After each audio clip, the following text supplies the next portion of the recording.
Welcome to the Profitable Painter Podcast. The mission of this podcast is simple: to help you navigate the financial and tax aspects of starting, running, and scaling a professional painting business. From the brushes and ladders to the spreadsheets and balance sheets, we've got you covered. But before we dive in, a quick word of caution. While we strive to provide accurate and up-to-date financial and tax information, nothing you hear on this podcast should be considered as financial advice specifically for you or your business. We're here to share general knowledge and experiences, not to replace the tailored advice you get from a professional financial advisor or tax consultant. We strongly recommend you seeking individualized advice before making any significant financial decisions. This is Daniel, the founder of Bookkeeping for Painter. And today I'm here with Ian Skotanis. Super excited to have him on board. Ian Skotanis is a U.S. Army veteran, experienced working in customer service, retail sales, service center repair, all before starting his 15-year journey to become the HR guy. As the go-to source for residential service companies for HR and safety compliance, Ian engages actively in social media communities, sharing collected knowledge to help educate business owners on how to build solid and compliant brand everyone on the team can focus their efforts on representing. Through his efforts, the HR guy and his team at Big Picture Consulting have helped hundreds of businesses build their company culture and prevent or minimize financial damage caused by employee lawsuits, OSHA investigations, wage and hour division audits, and more. And outside of work, Ian is a father of 5 energetic, growing children. Being a business owner, full-time consultant, and devoted father doesn't leave Ian much time or energy for much else, but when he gets the chance, he enjoys reading, volunteering at his church and children's schools, as well as playing video, board, or card games that he can get his hands on. Welcome to the podcast, Ian. Thanks for having me. Absolutely glad to have you on here. Now, I think these topics that you're like the expert in, a lot of folks are kind of scared of, and they try to bury their head on the sand on a lot of these topics. But they're super important to understanding, what the risks are in business and how to move forward. How did you get into this? How did you get into HR consulting? So actually, first I wanted to correct one thing. I was in the Navy for 6 years, not the Army. Did I say Army? So, I'm sorry. But my road to becoming an HR consultant was not the traditional path of HR pros that you may interact with out there. I started off as a technician, advanced electronics. I worked HVAC and plumbing, and even did a lot of painting while I was in the Navy. And then transitioned into customer service, and I did retail sales and sold everything across Best Buy. Transitioned back to my electronic roots, and then it was honestly because I got fired from being a technician because I yelled at a senior technician for having to fix their stuff. I was fired overnight and left with not a whole lot of prospects, and then an opportunity presented itself to use my business education and my safety know-how to start building this HR and safety compliance support program for a company that really focused on payroll processing and workers' comp and things like that. And my wife and I ended up relocating with our newborn child and started that journey. And then over the course of 10 years, built this out to identify what residential service providing companies really needed, what made them unique against, where they're caught in the crossfire between the laws that are written, the regulations they're expected to follow, and then the reality of their business model. So a lot of unique challenges that are faced by business owners today, especially, that the laws just really weren't written for. And it's tough to navigate that. So what are those unique challenges that residential service companies are facing compared to other industries?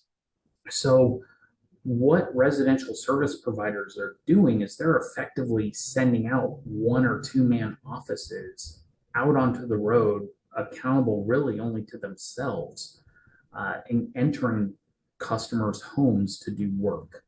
There's a huge amount of trust and liability that's associated with that type of operation. that office workers just can't even wrap their heads around. And there's a reason why there's not very many HR professionals that focus on the trades and their ties to connect or to construction or residential service, where you have to have much more enhanced vehicle policies, driving safety, things of that nature that your office cubicle workers just don't have to deal with on a day-to-day basis. Yeah, that's so there's a lot. It's one of those things I don't think folks think about much. Like and I like how you put it, like basically sending out offices that are then, you have folks working in other people's homes. And so there's a lot of extra things that, someone like a bookkeeper, they're sitting in their, either an office or in their own home working remotely. There's not that concern at all. And so it sounds like there's a whole bunch of extra stuff that, residential service companies need to be paying attention to that just a lot of other industries don't even have to worry about at all. Absolutely. Just a lot of liability, even down to if one of your employees doesn't do their job correctly and causes damage in a customer's home. That's its own set of liability that different insurance companies may be battling it out. And in the meantime, you're getting negative PR. The employee doesn't know what's going on. When do you hold them accountable for their actions? How do you hold them accountable? And at the end of the day, what everybody needs to be focused on is how is everybody's actions representing your brand. So whether you have one employee working for you or 500 employees working for you, you have those challenges, a lot of the same challenges, because each individual is going out and acting almost as their own agent, but again, it's under your brand as a business owner. Yeah.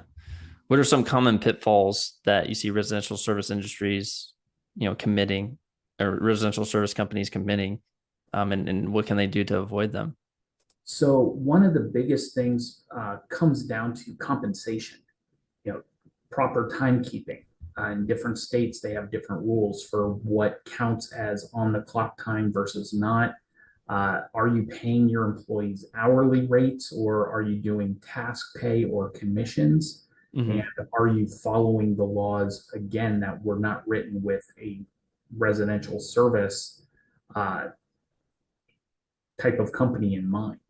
So for painters especially, there are overtime exemptions so that you can avoid having to pay extra after 40 hours, but there are still rules that you have to follow to claim that exemption. And that's what a lot of people misunderstand, because companies like ADP or Paychex or even workers' comp carriers will say, yeah, just pay them. If you pay them commission, just mark it as commission. You don't need to worry about their hours.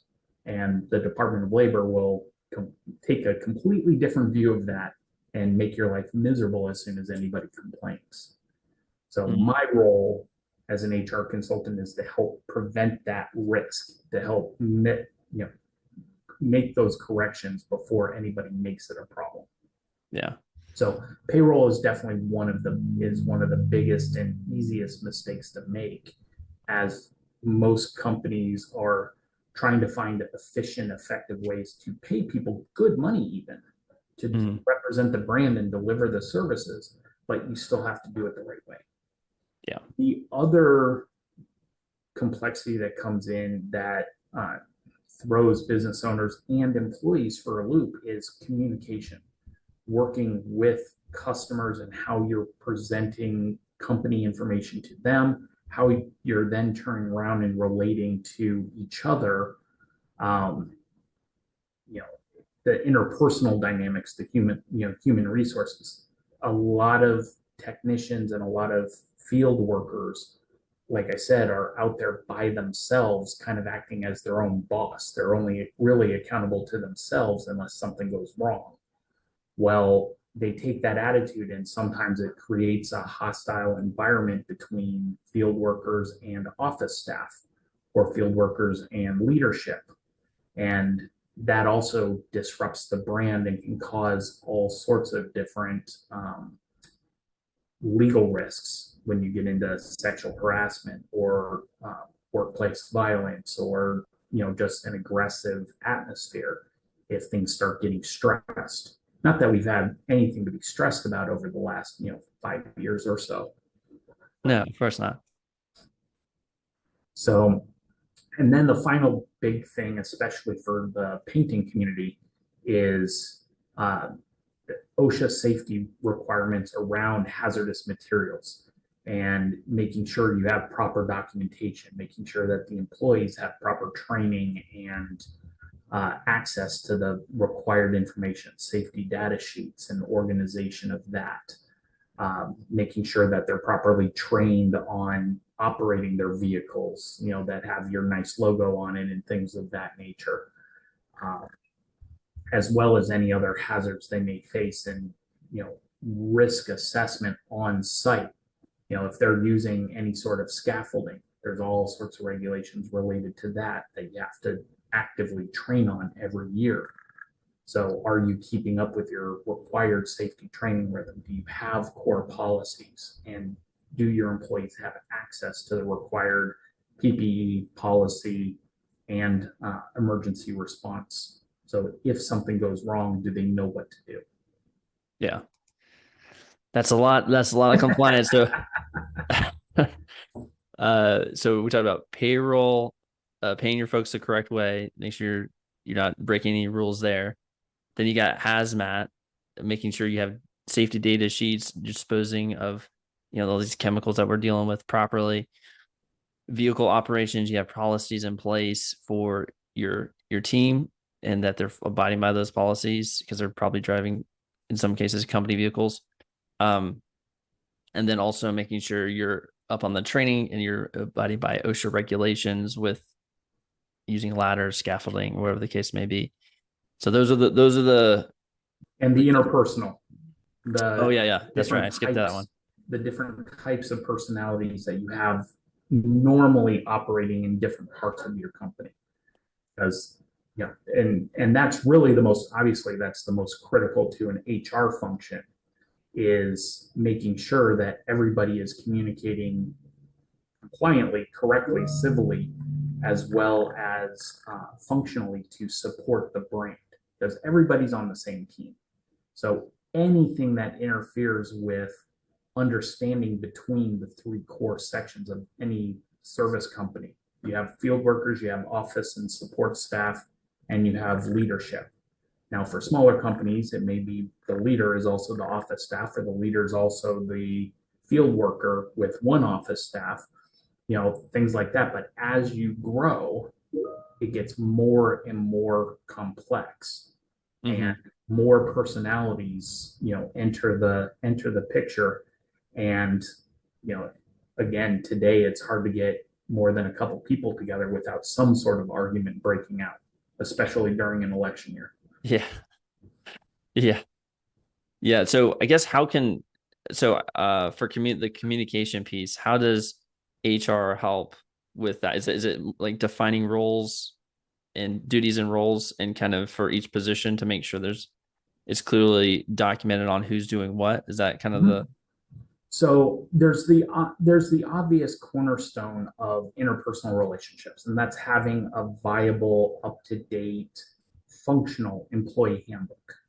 So setting out those expectations of how you are expected to treat each other, how you're supposed to respond to things relating to just being an employee with the company.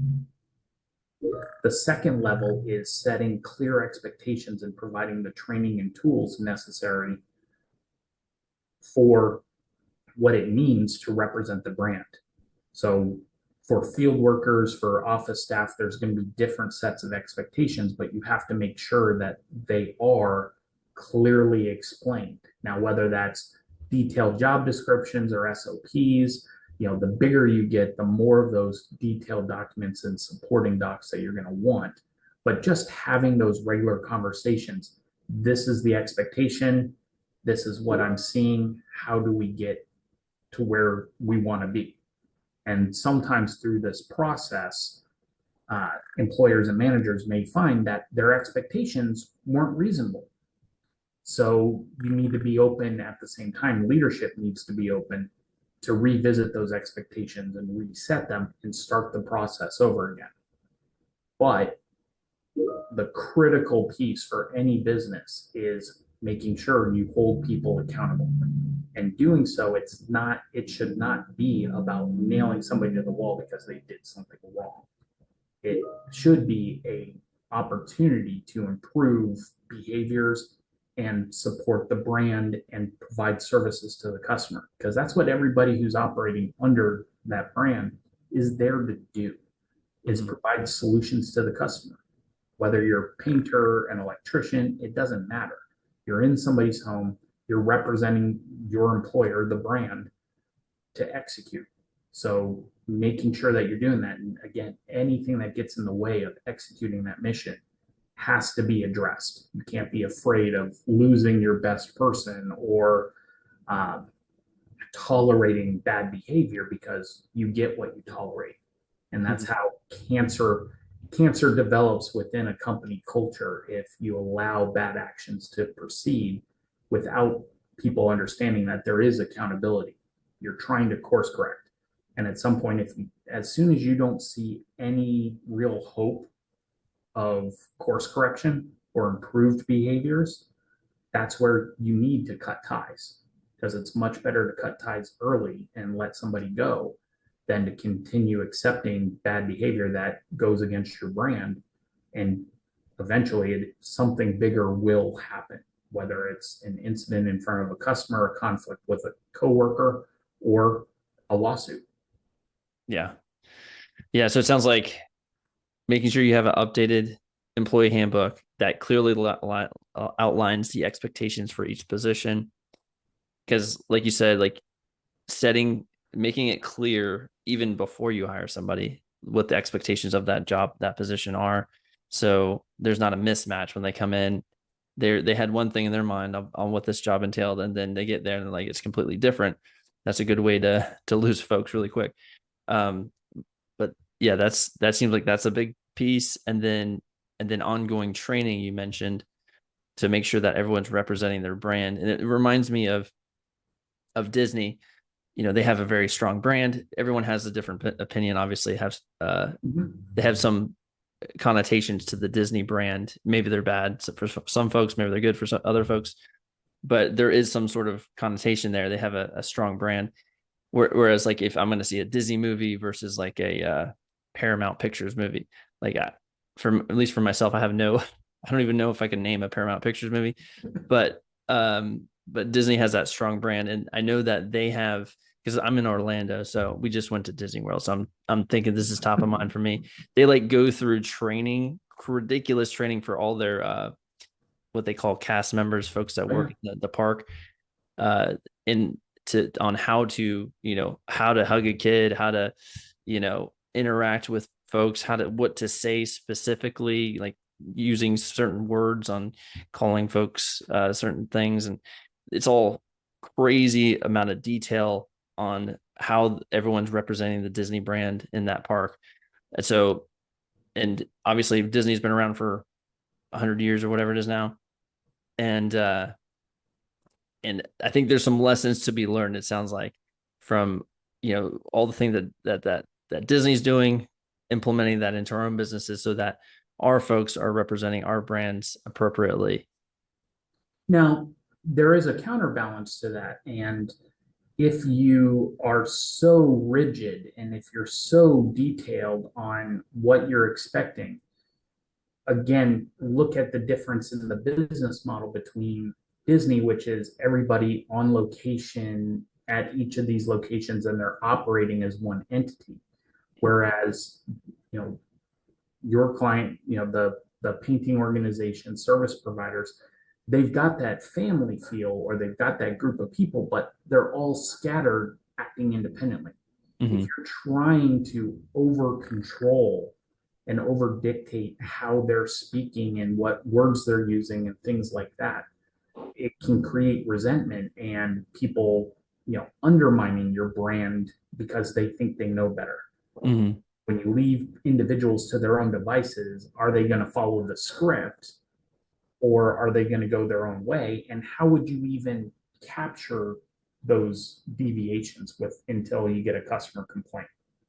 So you have to watch out for that. And that's where the balance, again, HR comes in to help translate and balance the needs of employers trying to build a solid brand, but also the needs of employees who really do need to be treated as adults, and they're there as a professional, whether it's a professional painter, technician, whatever. They are there to solve a problem for the customer, and they need to represent the brand, but they also need to be true to themselves so that they're happy representing the brand. There's also a lot of horror stories around Disney and employees, cast members who have left, and they toe the line of their non-disclosure agreements for it's not a cakewalk. It's not an easy job, and a lot of people burn out doing it. You don't want that. You want consistency, especially in smaller companies as you're trying to grow, because if you have happy employees, they're going to help recruit new employees into the mix. Mm-hmm. And you want them delivering the message and being consistent so that you're getting the core of your brand represented at all times, at all levels. Yeah. And I think, that's a good segue into like company culture. Mm-hmm. Like having happy employees that are, or maybe that's happy employees, like productive, employees that feel fulfilled when they're working with you.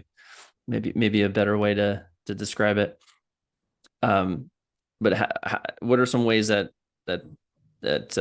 businesses can instill a strong culture that does attract and keep folks in their business?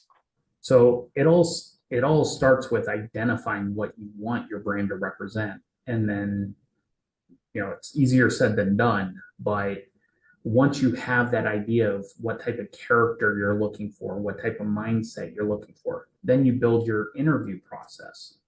So you're going to be asking questions to extract the information and find out what are the odds they're going to help you represent your brand and grow your brand. And then if you're following that process, as you grow, you're bringing in people that should be within tolerance level of that core philosophy. Sometimes people slip through, sometimes people change their minds. That's the part of being human. So,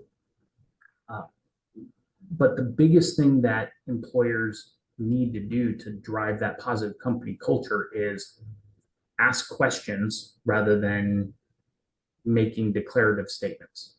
So my favorite question as a leader and as the owner of my company is, how does you doing X help represent the brand?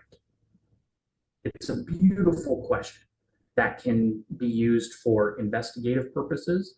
It can be used in a positive light, and it can be used as, you're calling somebody out, but you're making them engage. Mm. Even if somebody had a completely crap day and everything went wrong, they did stuff wrong, they were called out by their boss, but even if they just get a sense of satisfaction by answering that question and acknowledging that, yeah, I did something wrong, I'm committing to do better, you can drive that point home as a positive. That's your win for the day, is recognizing you can and will do better. And then you proceed accordingly. Instead of just, you did this wrong, you're nothing, you're garbage, that's the feeling that employees get left with when you're on the attack and you're using accountability as a disciplinary weapon. So you ask questions and make employees engage so they're part of the process. Even if you know the end result, you're going to fire somebody or you're going to take this action, you still go through the steps of engaging with the employee, making them part of the solution, even if you're leading them to where you already know you're going to go.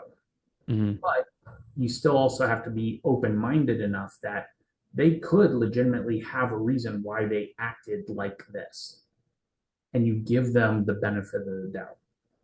Yeah. And if they present you with a good story or a reasonable explanation, okay, you can pivot and go, okay, how do we prevent this? Is it a revisiting of expectations? Do we need more training or equipment? Or is it a disciplinary action? But by asking questions, you give yourself the freedom and less stress instead of having to smack down an employee. And that's why most employers try to avoid accountability, because they don't want the fight. Yeah. I like the question. So it's, how did your actions represent the brand? Is that right? How did doing X help represent the brand? Yeah. Cool. And you can throw off your employees at the beginning as you're implementing this tactic, using it for positive. So you know they did something good, and you call them out. Hey, I saw that you did this. How does this help represent the brand? And they're gonna, the first couple times you do this, they're gonna immediately jump to, what did I do wrong? Mm. And but no, you want them to think about it and be honest with themselves and engage in the process. So they say, well, I think it represented it well because I took care of the customer, I did this action, whatever. You're absolutely right. Thank you. That's exactly it. And you give them that positive reinforcement, which they go home knowing, they have that sense of satisfaction and purpose. And it's because, and really what it ends up doing is building an emotional connection to the brand that they're working for. Nice. I like it. Awesome. So we talked about communication, brand, culture. Are there any other like really big topics that, and also compensation a bit, but are any really big topics that are common pitfalls that service-based businesses are doing?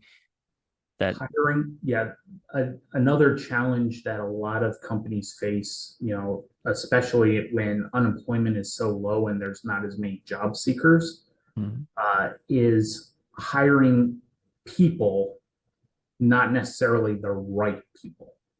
So if you're just trying to fill spots because you have more work than you can handle and you need people out there working, you're tempted to lower your standards and let red flags slip by.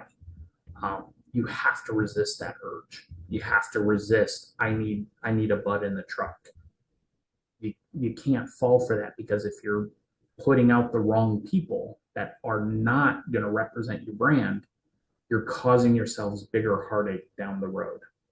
Now, there's always a chance of redemption and things like that, but if you're not setting them up for success or yourself up for success, you're going to end up burning a lot more stress and time and energy and meetings with people like me going, okay, how do I get rid of this guy and not get sued because they've set us up, or they're not acting this way, in the right way, or they're negatively influencing previously longtime good technicians or staff.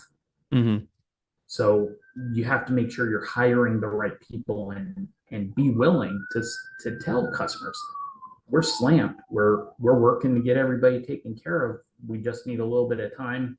Have a backup, pull the whole Macy's and Gamble deal with, hey, if you need something done more immediately, I recommend going with this guy.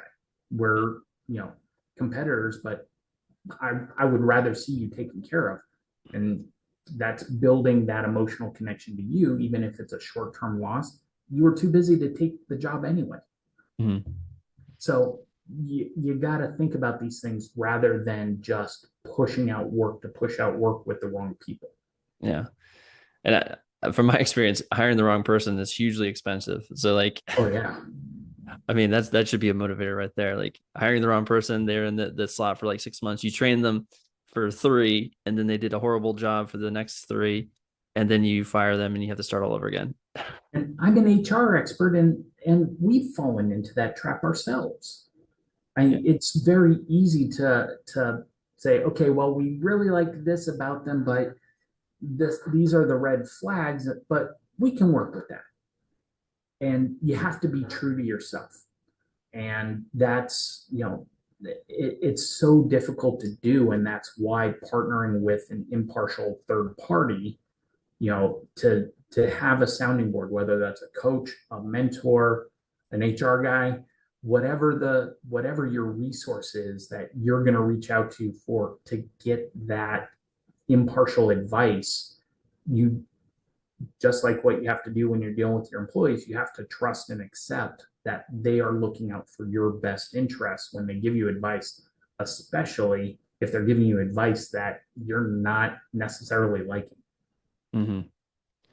Yeah. And for hiring, we kind of touched on these things, but when you're going through the hiring process, sounds like one, you need to make sure they're a culture fit. We talked about that, like a culture fit. They're, they buy into your core values, or they exhibit your core values, or whatever that is.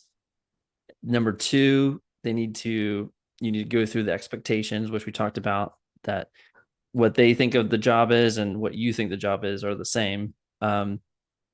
I think number three would obviously be the skill to do the job, some sort of, they have the acumen to do it. And then the last one, I would think, and I might be missing something here, but would be making sure they're a long-term fit, or like they're not gonna you don't want a revolving door.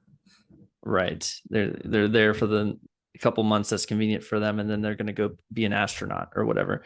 Like there needs to be some sort of long-term fit, so you're not wasting your time and money. Yeah, absolutely. And that kind of goes towards the character. And if you have a brand, if you establish that brand as what they're working for, that should be unchanging. Everybody has the same core goals: represent the brand, provide services and solutions to the customer. And that's what managers kind of lead through, is by managing between those two goalposts. So those that accept the brand and recognize the brand as its own purpose that you're striving to be worthy of, almost, those are going to be the long-term employees.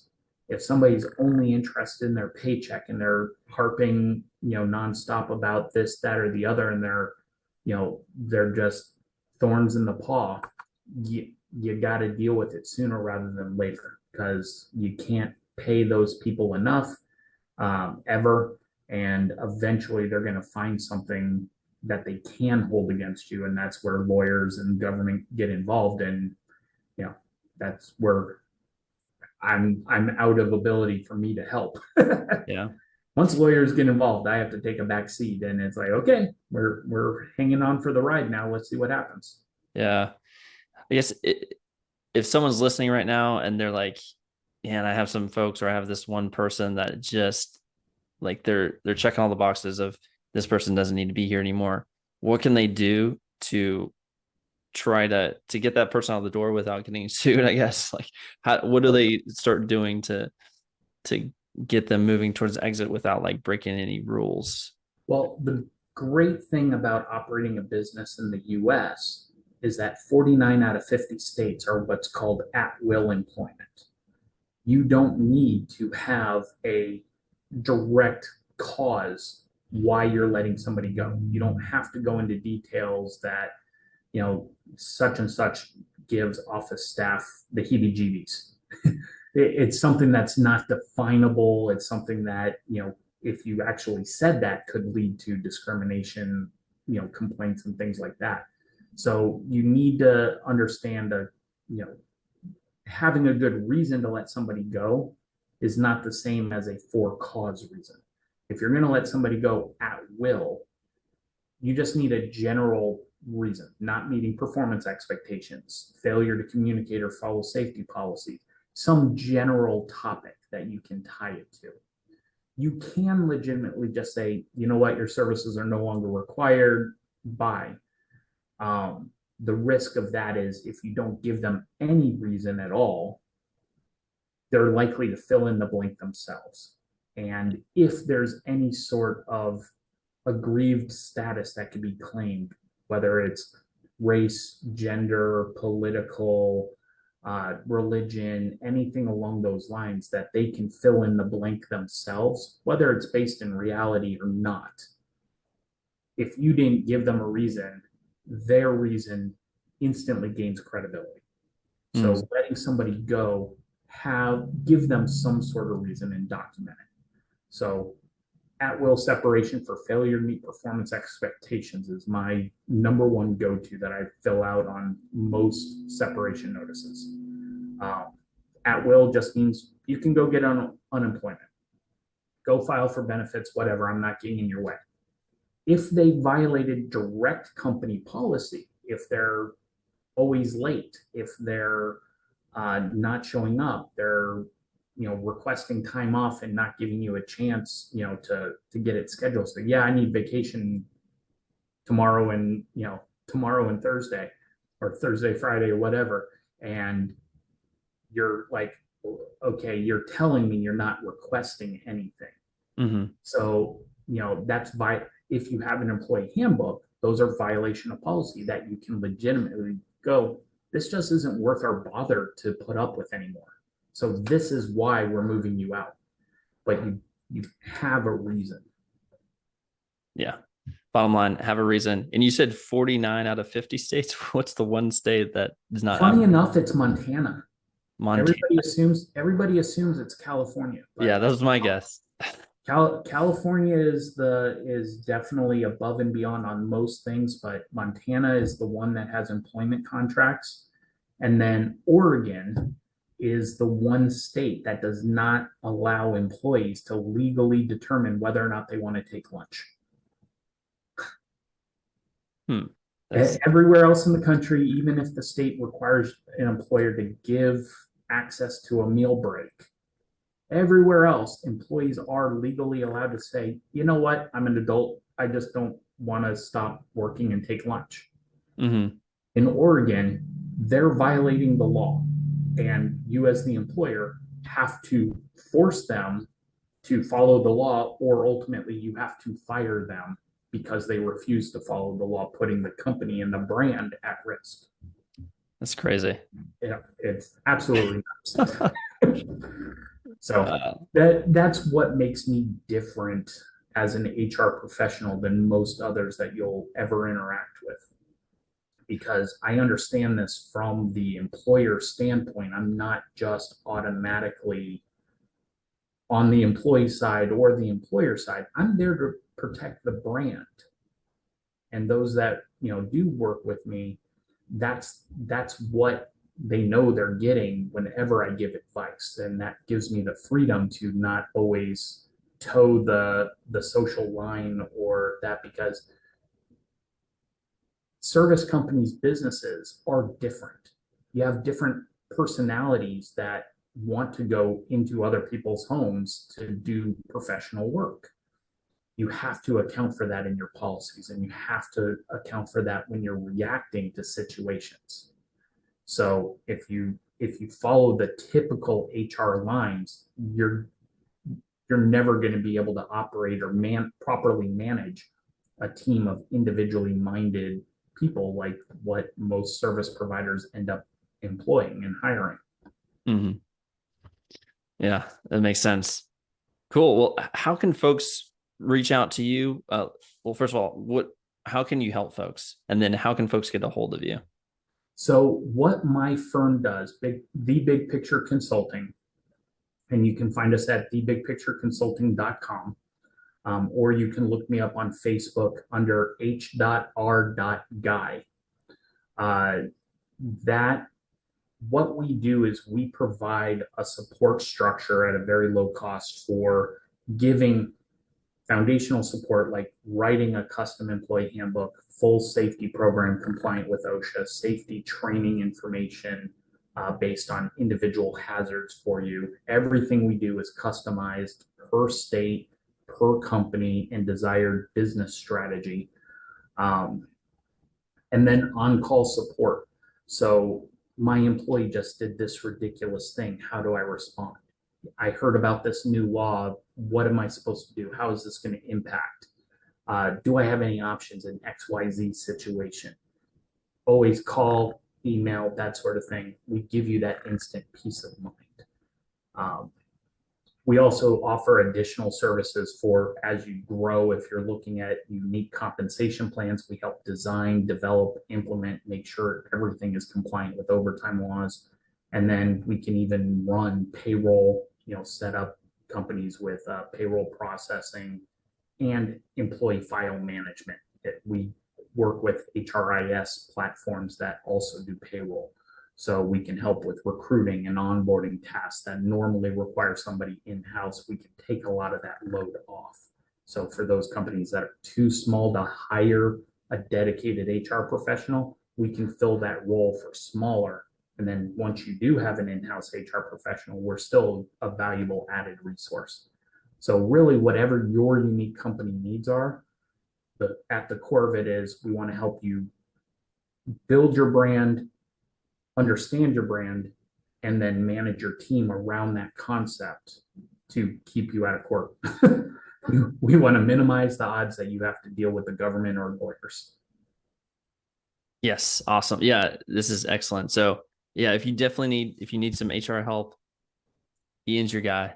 And what was the, one more time, what was the website? And we'll make sure we'll put the website in the description too.